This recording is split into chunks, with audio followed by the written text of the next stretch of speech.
With that, I'm going to introduce, yes. So I want to introduce Son Nguyen. He is the founder and president of VAREP, USA National Homeownership Foundation. Established in 2011, the organization has quickly grown to be a voice for the interests of veterans in financial literacy, homeownership, and VA loan education and counseling. And Son is going to introduce the military veterans counseling certification that they are putting forward, and we're really excited about this. So welcome, Son, and take it away. All right. Thank you, Ellie. Thank you, Ellie and Bruce, for having me here today. And so today we're going to kind of talk about a little bit about who we are, what we do, and the need for the MVCC certification program, the gaps, and moving forward and get into the particulars of the program. So next slide, please.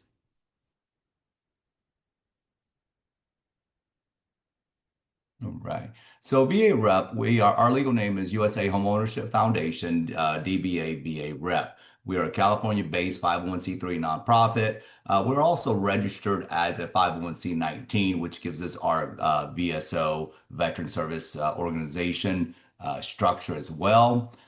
So we're uniquely positioned as the first HUD-certified national VSO dedicated to financial, economic, housing, homeownership, and VA loan access and representation for the military, the veteran surviving spouses, and their families.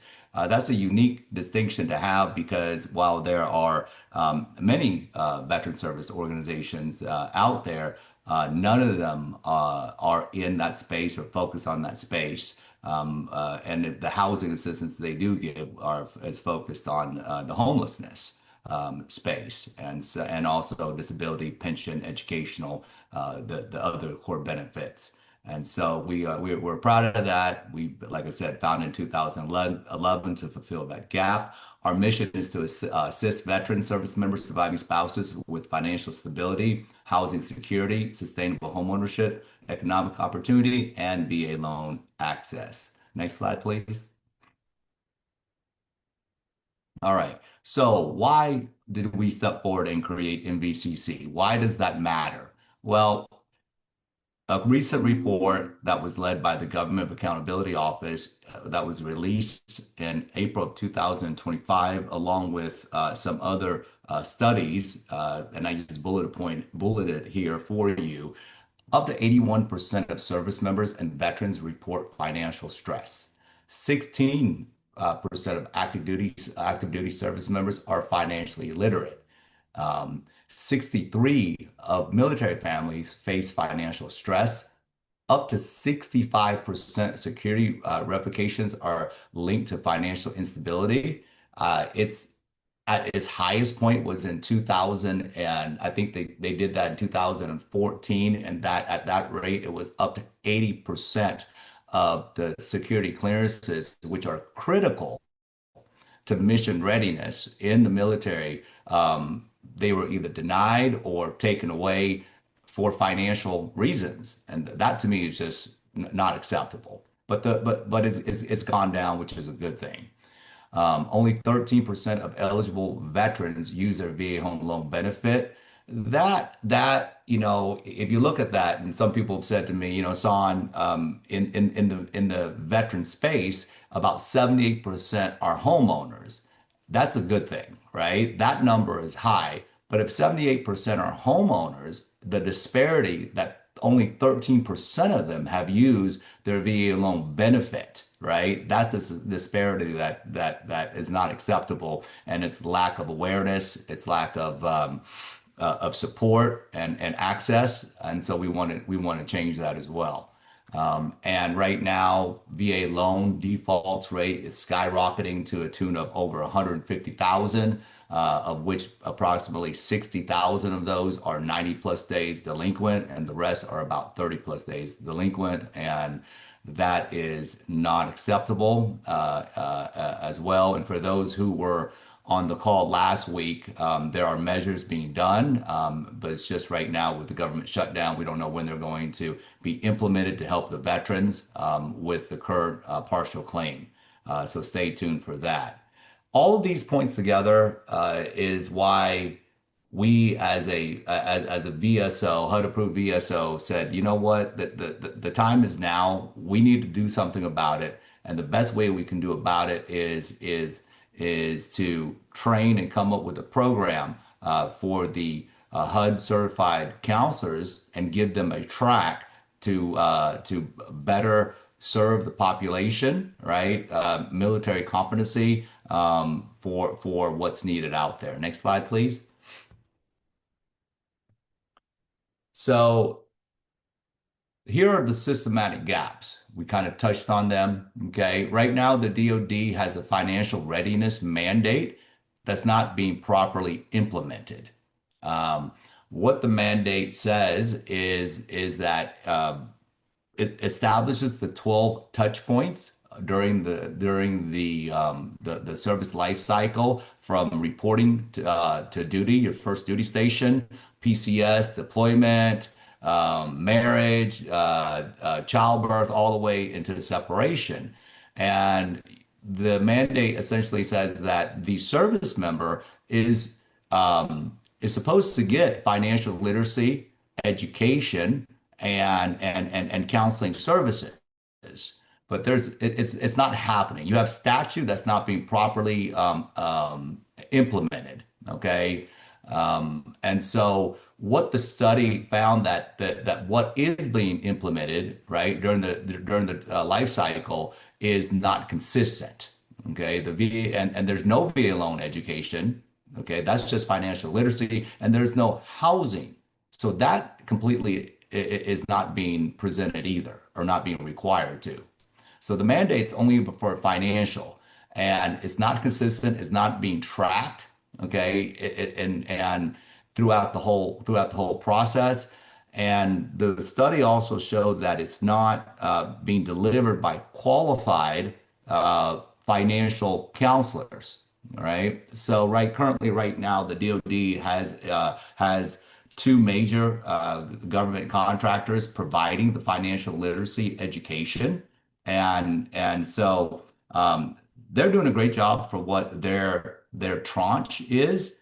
And these two financial literacy companies are providing wealth management, consultation, retirement, which is also mandated in the financial readiness statute. But they decided to go and hire two contractors that decided to or specializing in the financial, in the retirement, in the wealth building, which is great. However, it's statistically, I just shared that up to 80% are facing financial stress. So they're not covering the basic financial literacy, the budgeting, the savings, the credit rehabilitation. They're not covering that space. And when I say they're not covering it, they're not specialized on it. There are courses on it, but they're generic and it's not relatable. Up to about more than half of the service members are saying that the people delivering the content are they can't relate to them. They're not speaking the lingo. They're not military cultured, competent, nor trained. So, and it doesn't really, they don't know their life cycle the way they should know it. And then when they request to have financial counseling, which is also mandated, it's fallen essentially on deaf ears. So the mandate says that it's required to give financial literacy education, but the financial counseling that comes with it is on demand per request only. And so what's happening is that when these service members are requesting this on-demand service, essentially they're not being provided, and if they are, it's a very generic plan with no action items and no follow-up counseling sessions. So that is that's a major systematic gap. We have statutes just not being implemented. And during the TAP process, which is the processing out, there is very little financial literacy education with no counseling, no financial transitional check, no housing plan. And what's that has resulted into is a four-time increase in bankruptcy during the first 12 to 18 months of separation, and also the likelihood of homelessness amongst veterans has also increased because they have no financial and they have no housing transition plan. So if they don't have it, the next big thing is the mandate says that they must have a warm handoff for financial and housing resources. But right now they don't, because after the active duty members get out, they are no longer in the jurisdiction of the DOD. They then become the jurisdiction of the VA. And currently, right now, the VA systematically does not recognize financial literacy education and counseling as an official claimable benefit. And the benefit they do have, the VA loan benefit, they don't view that as they don't have counseling as a wraparound supportive services either. So therefore, there's not that handoff during the transitionary period, which is very, very alarming. And last but not least, and we can change this, right, as we move along. What we need HUD to do, and the biggest systematic gap within HUD is that is not officially recognize service members and veterans and surviving spouses as an official population that they provide the HUD counseling and financial services to. So this is not to be negative, but these are the systematic gaps. But the good news is that we, as the counseling community, can do something about it. We are doing something about it, and that starts with education of and training, and that's the purpose of the MVCC. Next slide, please. So one of the ways to tightening the gap is I'm sure a lot of you have heard of the continuum of care, the COC.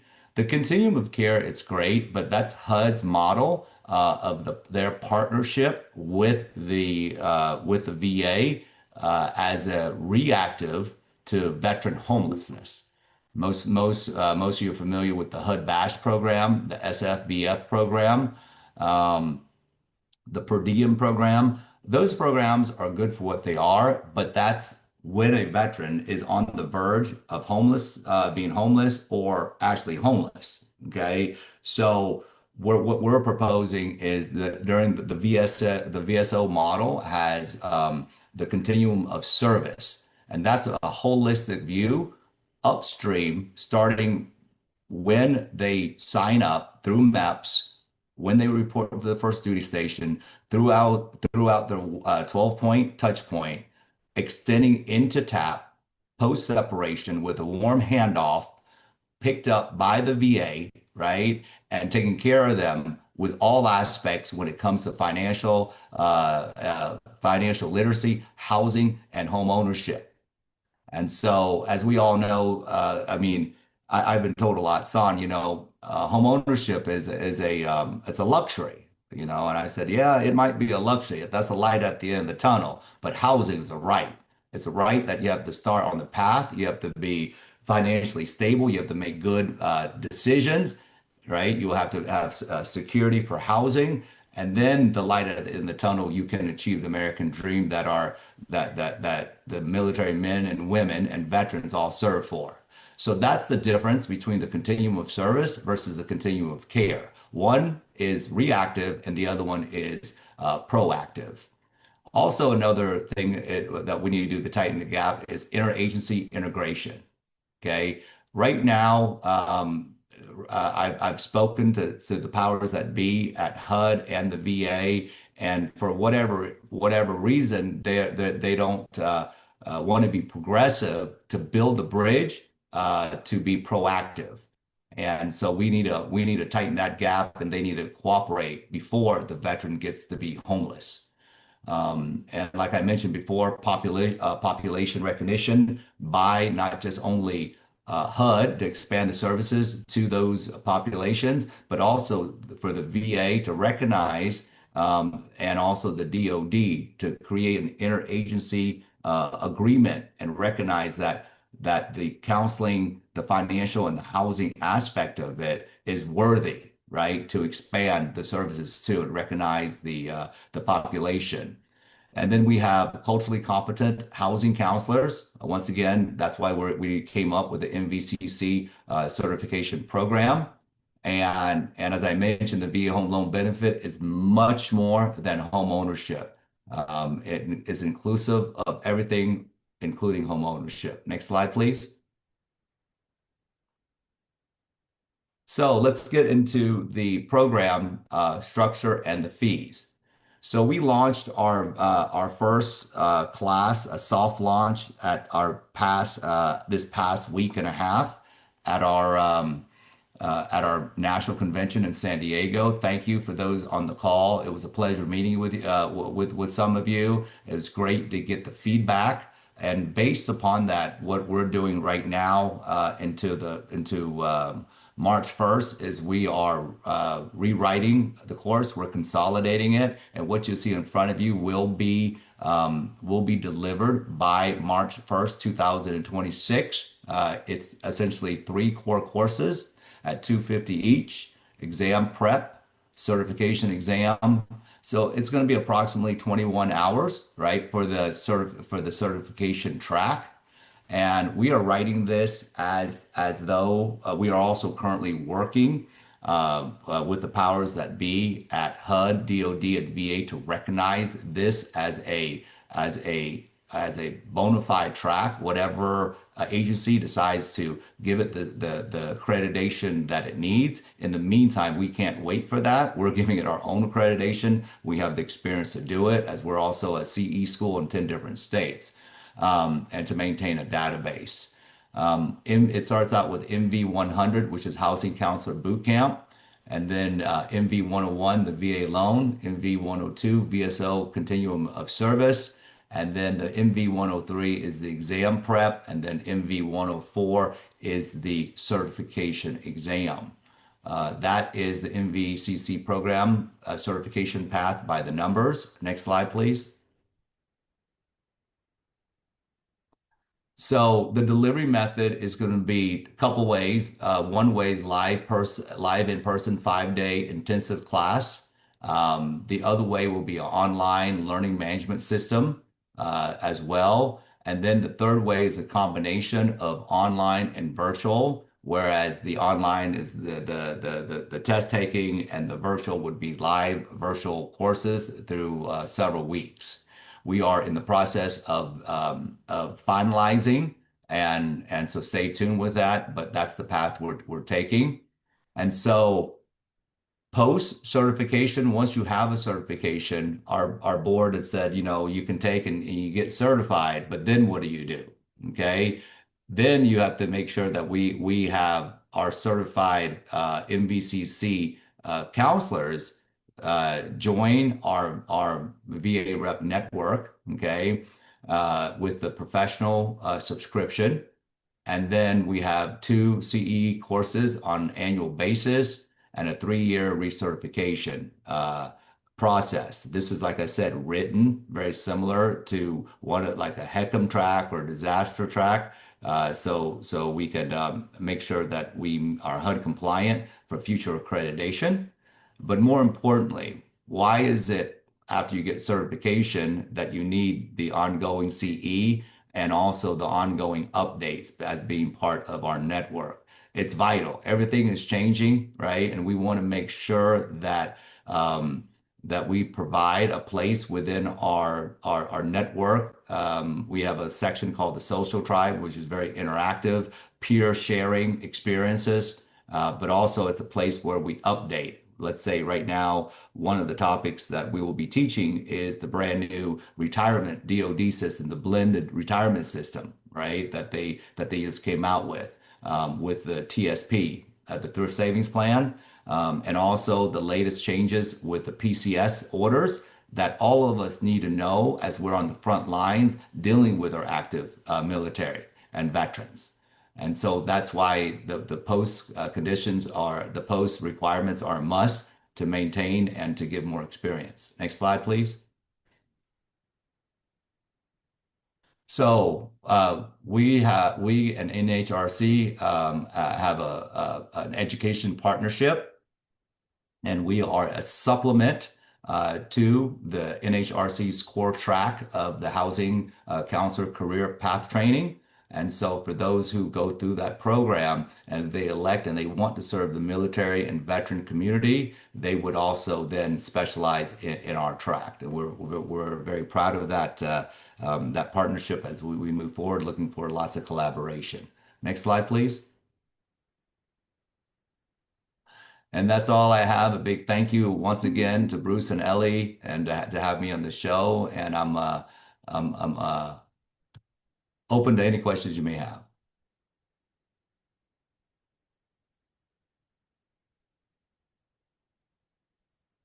We do have a few questions. Okay, let's see. Sadly, I am not surprised by the statistics. We recently counseled a first-time buyer who was accessing a grant that we have, and he told us it was the first time anyone had ever talked to him about the financial topics. Wow. Yeah, as I say, wow, because it baffles me when I hear stories like that. We receive stories like that as well. And it just proves the point that you may have statutes and laws. It's just the interpretation of that. And that's why it just nails down the point of why we as housing counselors need to be trained, right, on that area and to guide these individuals.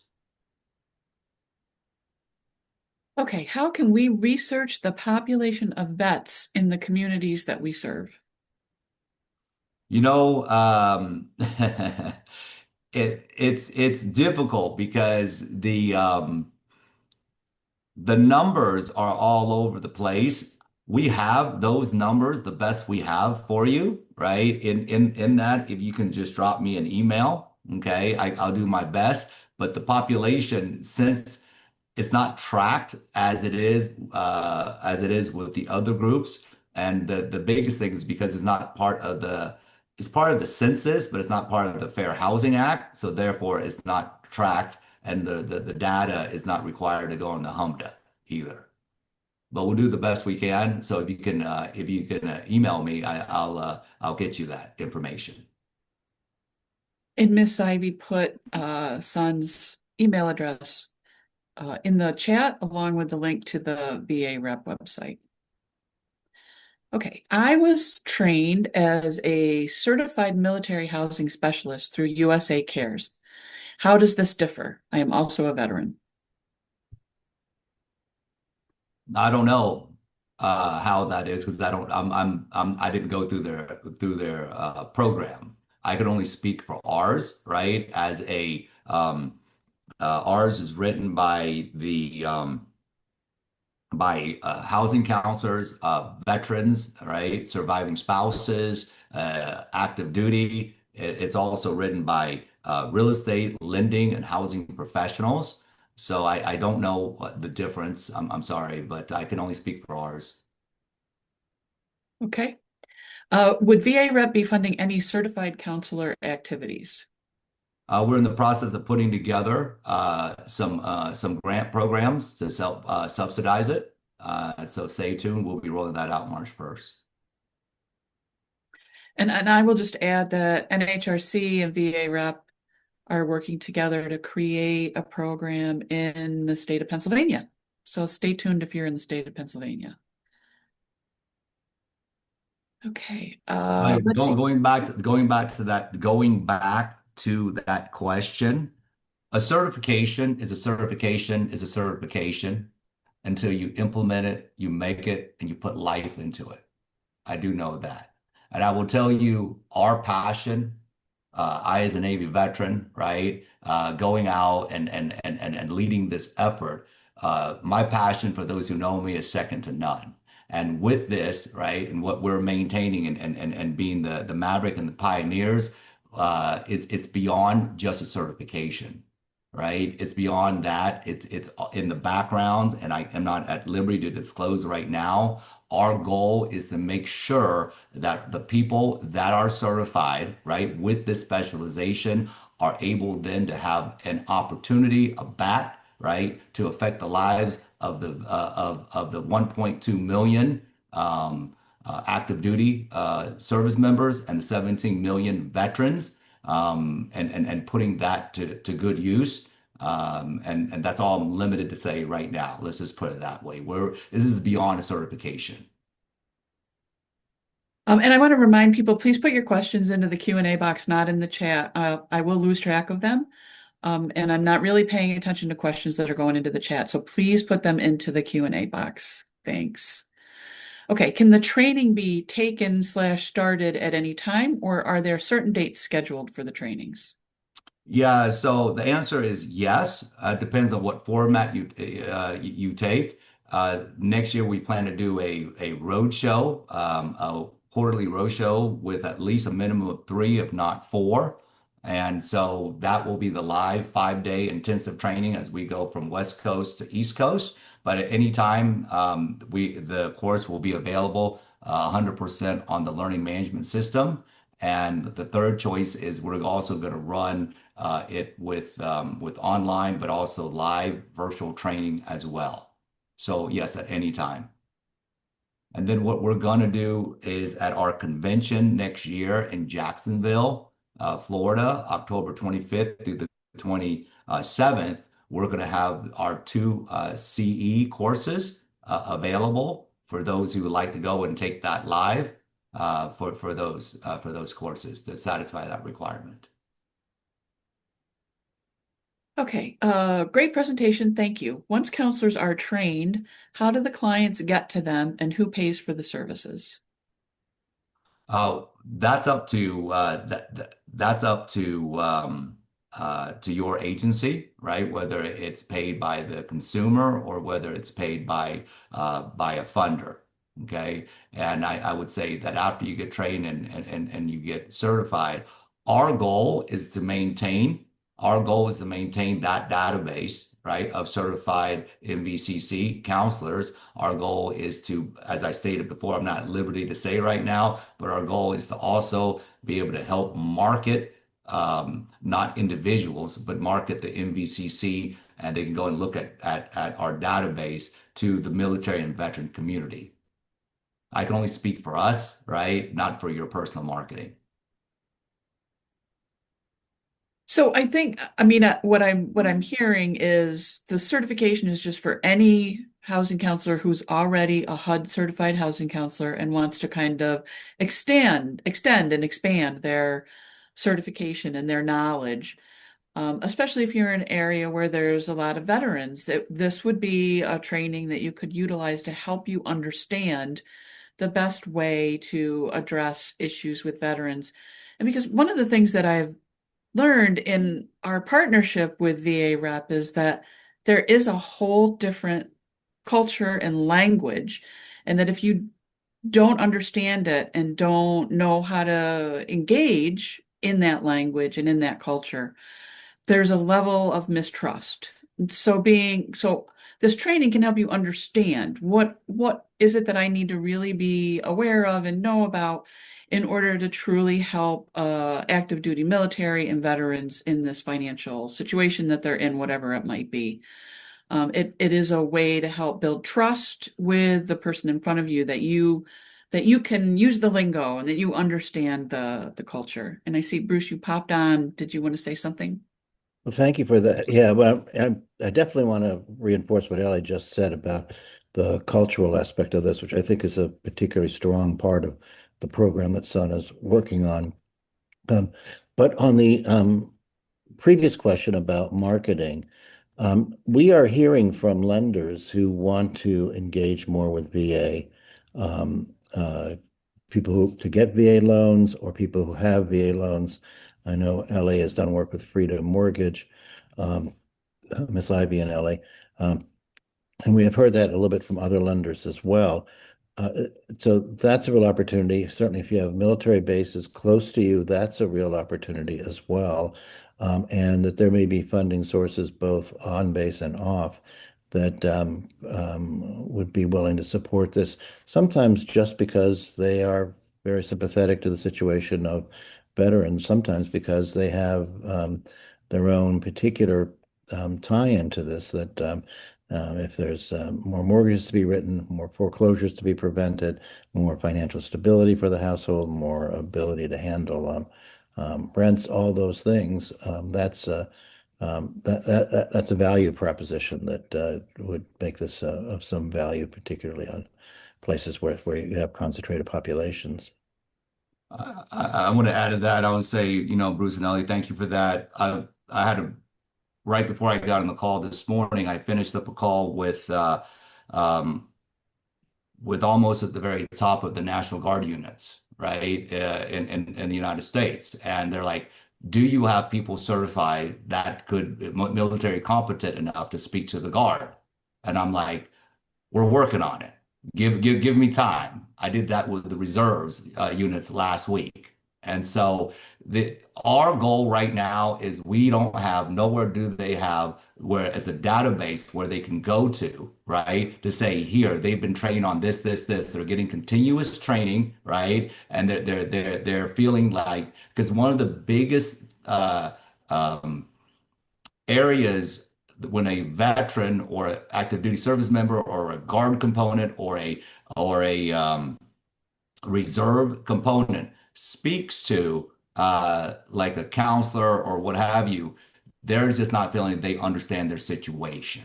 Okay, and so that's what we're trying to do with this with this program, and that's all I can say about that. So stay tuned. It's all good.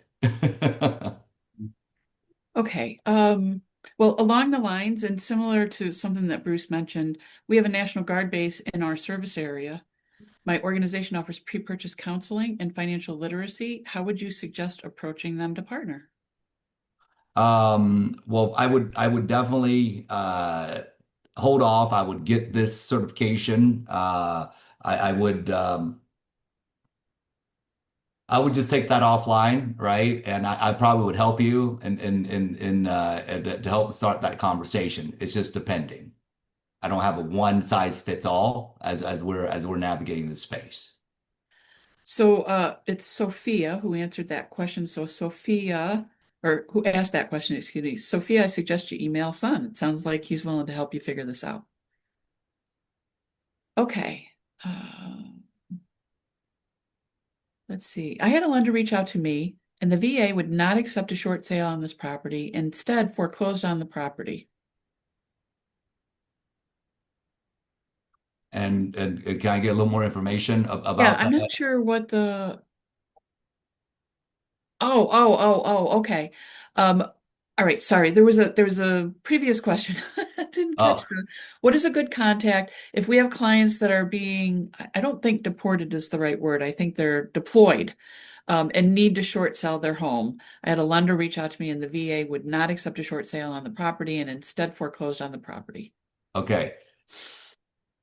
I need to learn more about that situation because on the appearance, it's very upsetting, right? Especially deployed. They violated the SCRA on that when you're deployed, you can't be foreclosed on, right? Especially if you're making an effort. So right now, the hairs are raised upon my neck. So if you can contact me offline, because we have stepped in through our own counseling services and stopped many of those violations. It's just a matter of not understanding, right? And sometimes the VA loan technicians don't understand it, but mostly it's the servicers, and it's just an honest mistake. I'm sorry they went through that, but if you can reach me offline, had they already been foreclosed on? Is it too late? I mean, that's what it looks like, but we'll see. In April, put your answer into the chat. So let me jump in on that as well. I remember during the foreclosure crisis, this was a horrible problem, and people being deployed and then to lose their house is just disgraceful. And our protections against it, and looks like VA Rep is our go-to resource on this. So a couple things I would think about. One is if we should figure out how to just publicize that piece. Maybe we just put something out on the leaders list as a resource to make sure people know this. And the second thing is, I mean, we do have this escalation list for lenders. I'm wondering if, Ellie, if there's a creative way to incorporate that as well. I just think it's just such outrage that people are serving this country and then um, losing their house really as a result. It's just inconceivable. Yeah. And this is to go back to our whole conversation about the working group for foreclosure and registry fees. It is very clear that one of the first parts of our conversation with the working group is how do we make sure that housing counselors have good connections with legal services in their area? Because this would have been a really good time to get legal services involved in the process before the house got foreclosed on. So anyway, in the interim, I would say make sure that you reach out to Son April so that oh sorry, I used the wrong email address, Son. Uh, But I popped it into the chat. Okay. Question, is the certificate valid nationally? Yeah, it should be valid nationally. Our goal right now is we're self-certifying with recognition, right? The HUD and we've had preliminary conversations with them, DoD, as well as the VA to recognize that. But they appreciate and they're looking forward to the proof of concept, right? With the groups that we have. So the answer is yes. Okay. So somebody is saying, so they just trained the program has to be developed for a state like you are doing in PA. And one thing I'll say is what we're doing in Pennsylvania is just, it's a very direct, it's funded directly by the state of Pennsylvania Housing Finance Agency. And so it is specifically going to be for, this one is specifically going to be for Pennsylvania. But what VA Rep is offering is not limited to Pennsylvania. So, Son, I'll let you continue to talk about that. Yeah, absolutely. What we're offering is cross state lines, all 50 states, right? Because the whether it's the Guard, the reserves, the military, they're all over the United States. What we want to provide them is a list of certified military and veteran counselors that are trained, that understand their situation, that can get in front of them, and so they can relate. Remember, one of the biggest things they cannot relate, they could not relate, and they didn't understand about their PCSing, their 12 touch points. They don't understand what MEPS is. They don't understand what a lot of that is, right? And how they can help them. So our goal is when we're talking to the powers that be is promising them we are going to deliver for you an initial certification with ongoing training and also have if you have changes in your program, we'll be the conduit for all of our certified counselors to be on there to get the latest and greatest to better serve. So it's not limited by region, by county, or by state.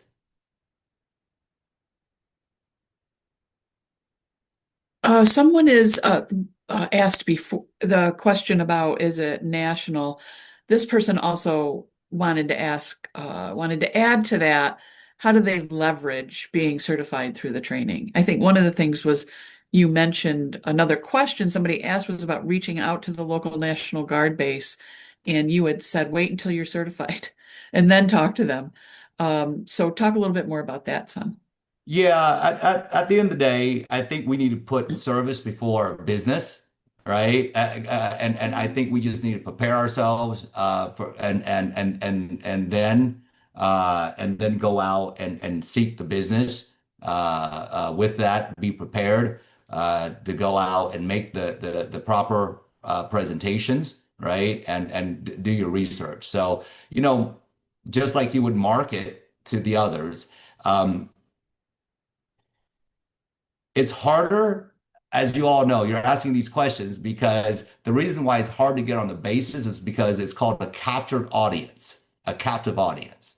Okay. And so they've closed the bases, they've closed the guard units, they've closed a lot, they've closed it all down because it was being taken and leveraged by so many people that wanted to go and get into that space. So right now, I'm working through it. What they rather do, right, is the problem most likely work through the mothership like VA rep, okay, to stand to be the shield to say, okay, let's schedule this. These are counselors in the area that would go now and teach that class, and they're vetted and they're good versus individual. Because if you're an individual and you go, you're going to be in the same probably category, right, as everyone else that they shut it out to, if that makes any sense. Okay, Son, did you say something about a training in Jacksonville? Yeah, I did. Next year, Jacksonville at our convention, October 25th to the 26th, one of our post-certification requirements is to have two courses annually of the what we call our continuing education, and we're going to teach both of those live in one of the sessions, one of the days. So I don't imagine that you have a link for people to register for that just yet. Not just Okay. not Well, just because yet. that's what they're asking for. Yes, I will very, very, very soon. Okay, all right. Does this certification provide insight on assisting veterans with applying for VA benefits? Absolutely. One of the things, not just this, I cannot stress the importance, right? I cannot stress the importance of the after the certification. Okay. After the certification of being on the network, of learning, of sharing, of that experience and the application process. Yes, we are working very hard with the DoD and we're making progress with a couple of legislative items to allow housing counselors with a military and veteran counseling our certification to be able to represent pre-purchase application, loan restoration, assumptions, everything case management that that other people, right, within the FHA space enjoy from the services and the knowledge of the counselors that the veterans with the VA home loan are not getting. So we're working on that, and essentially what we're being told is prove it. Give us the counselors, right? That are specialists in that. And that's what we're doing. So the answer is yes, but you're not going to learn that experience and access from just the certification path itself. You're going to learn it from the ongoing maintenance, if that makes any sense. Okay, so this is an update from the person who talked about the deployed military person who's trying to do a short sale. What she says is that she's gotten very little info from the agent. It's not been foreclosed yet that she knows of. So I would say, April, make sure you reach out to Son Yeah. and the two of you maybe can work together to figure out what to do next Let's with. save that veteran. Come Yeah, on. there Let's you go. partner up. Okay, can a VA rep counselor can we be a VA rep counselor without being HUD certified? Can you I think no. they want to know if they can take the training and say they're MVCC without being HUD certified. No, what we promised to the powers that be is that they had to be a HUD-certified housing counselor. This is a track, a complementary to it, and that's why Ellie, that's why we're partner up with you on it to ensure that happens. Okay, what is the time frame for starting the courses for certification? I think the question is kind of like, do you have an idea of when this is all going to be available? Yes, I had the idea until we soft launched it. Now we're back to the drum. Yes, March the 1st. March 1st. We're just consolidating. We're making the best we can. Then we're all going to put it. But March the 1st is the rollout date officially. We will have the live training schedule. We'll have the virtual combination, virtual online, and we'll definitely have the whole track 100% online on the learning management system by March the 1st. Okay, so can we get on some sort of list to be made aware of the training? And I don't know if you have anything, Son, but what I'll say is if you are on our Leaders in Housing Counseling listserv, you will get notified. We will make sure to get the information out once the training is made fully available. And I don't know, Son, if you have any other kind of listserv that for notification. We'll work with you on that. To everyone who's on this call, or we can send it out, right, to your membership, and we can let them know, okay, Yep. as well. And just a side note for those of you, if Ellie, you can notate who's been on the call today, right, and what have you, or we'll have a promo code for the NHRC members. Right, with the rollout on March the 1st. And for those who attended the course live in San Diego this past week, we'll also have another code for you as well. So our goal is to make sure that we get a healthy number for the population size. And we'll talk at NHRC about how we want to distribute that promo code. So Yeah, we'll yeah. more to come, folks. But if you aren't on our Leaders in Housing Counseling listserv, get on it because this is when it'll happen. And we won't be able to do individual emails out to folks. Please just sign up for our Leaders in Housing Counseling listserv. Okay, the same question. Many of the United Way offices have Mission United chapters that work with veteran-owned and organizations that serve veterans. They could contact them or their local VSO at American Legions to market this product. There you go. So I'm not sure is that more of a statement or is that more of a question? It's not a question. It's more of there's this question about marketing and who do we reach out to. And so this is Lois Healy, who's located in Florida and is a veteran, and is the one who mentioned that she has that other certification. So she's suggesting that other housing counselors in other areas could look up these Mission United chapters and the local VSO and American Legions to help market the product. So we've spoken to the VSOs, the Legions, the DAVs, and what have you. I was on a roundtable discussion with them with the whole foreclosure and what have you.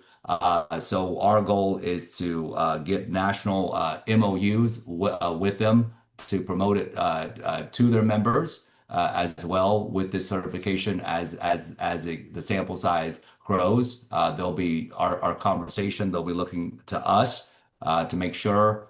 And so it can help their members. But that's a very good point that she made. Mhm. Yeah, and I think she's also further clarified Florida housing counselors to market once they're certified.